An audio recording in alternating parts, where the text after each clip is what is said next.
আজ আমি রান্না করছি শীতের সবজি দিয়ে দুর্দান্ত স্বাদের একটি সর্ষে চচ্চড়ি। তার জন্য নিয়েছি কিছু সিম, পটল, আলু, ফুলকপির ডাঁটি, টমেটো, কাঁচা লঙ্কা আর নিয়েছি কিছু রসুন, গোটা কাঁচা লঙ্কা আর সর্ষে। তো চলো এবার পেস্টটা করে নিই। তো তার জন্য আমি এই যে সর্ষে দিয়ে নিলাম, তার মধ্যে কিছু দেব গোটা কাঁচা লঙ্কা আর দেব কিছু রসুন, তাই দিয়ে এই পেস্ট করে নেব। এটা কিন্তু নিরামিষভাবেও খাওয়া যায়, তার জন্য পেস্টের মধ্যে এই রসুনের বদলে শুধু একটু গোটা জিরে দিতে হবে। আর আমি এখন ফোড়নের জন্য করে নেব এই যে রসুনগুলোকে থেতো। তো এটাও কিন্তু নিরামিষভাবে খেতে হলে ফোড়নের মধ্যে কাঁচা লঙ্কা আর কালো জিরে দিতে হয়, তাহলে কিন্তু এই যে আমি চচ্চড়িটা করছি এটা নিরামিষভাবেও খাওয়া যায়।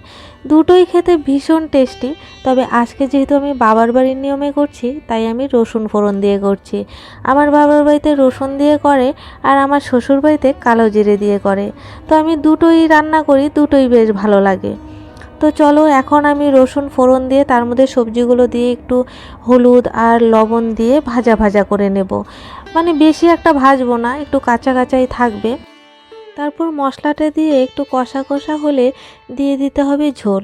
আর ঝোলটা এমনভাবে দিতে হবে যেন সবজিটাও সেদ্ধ হয়ে যায় আর এদিকে যেন একটু মাখো মাখোও হয়। তো আমি এদিকে দেখো ওই যে মশলাটা দিয়ে দিলাম, তো এটা এখন একটু মাখা মাখা হবে, তারপর ঝোল দেব। তো এই যে আমি এখন ঝোলটাও দিয়ে দেব। আর জানো তো আমি রান্নার ভিডিও কেন দিই না, কারণ রান্নার ভিডিও দিতে গেলে না এটা ওটা মাঝে মাঝেই পুড়ে যায়, তাতে করে রান্নাটা একটু খারাপও হয়ে যায়। এদিকে আমার বরমশাই তো রান্না খেতে ভীষণ ভালোবাসে, আর একটু যদি উল্টোপাল্টা হয় তাহলে সারাদিন কথা শুনতে হয়।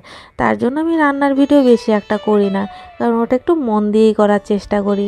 এখন আমি একটু চিনি আর কাঁচা লঙ্কা দিয়ে এটাকে ঢেকে দেব।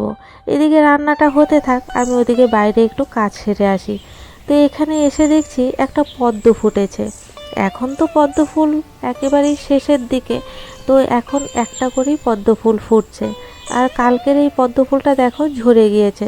একটি পদ্ম ফুল তো তাই ও বাড়িতে নিতেও ভুলে গিয়েছিল। আর এদিকে মালিকের বাড়ি থেকেও আর এখন নেয় না, যেহেতু ফুল এখন একদমই ফোটে না। আর এখন আমি লাকি ব্যাম্বো গাছটাতে একটু জল দিয়ে দিচ্ছি। আর এই গাছটি কিন্তু ওই ভাড়া বাড়ি থেকে এনেছি, তবে ওটা যে মাটিতে লাগাবো তার জিনিস নেই, মানে ওই যন্ত্রপাতি আর কি, মেলাতে গেলে একটা কিনতে হবে। এখন চলে এসেছি আবার রান্নার এখানে। আমার রান্না কিন্তু এখন হয়ে গিয়েছে, পুরো একদম ঝোলটা কষে গিয়েছে। এখন একটু সর্ষের তেল দিয়ে নামিয়ে নেব। কাঁচা সর্ষের তেল যদি দেওয়া যায় তাহলে সর্ষের তরকারি কিন্তু বেশ ঝাঁঝালো আর টেস্টি হয়। আর এই হলো ফাইনাল লুক। তো চলো আজকের ভিডিওটা এখানেই শেষ করছি। ভালো লাগলে লাইক, কমেন্ট, শেয়ার করে দিও।